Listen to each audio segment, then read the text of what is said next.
And my first job was at what was then Memphis State. We set up this study. We had a clinic with kind of state-of-the-art one-way mirrors, and that was the way you kind of did family therapy training back then. You had these one-way mirrors and you videotapes, and so we're doing the study and getting all ready to go. And we opened the doors of the clinic for these juvenile offenders who've been recruited into the study, and lo and behold, they didn't come.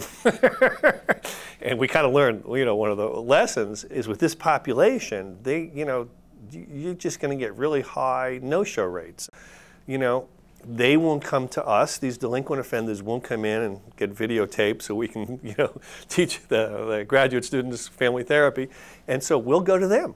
And so I visited the families that I was having the worst outcomes with. And in every case had the same experience.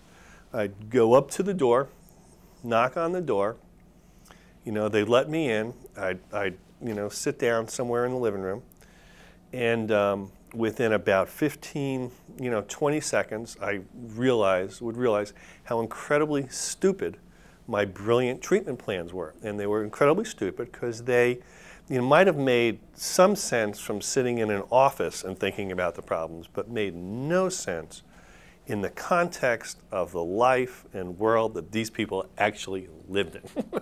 It was just a totally different story. It was an eye-opener again. We would do audio recordings to look at sessions and gather the kinds of real-world information in the home and in the neighborhood, and they'd visit the teachers and the school that would give us what we needed to know about what was causing the problems, or what was linked with the problems these kids were experiencing. And once you understand that, once you understand in the real world what are the different factors that are contributing to a kid's problem, that gives you the major step to coming up with good interventions.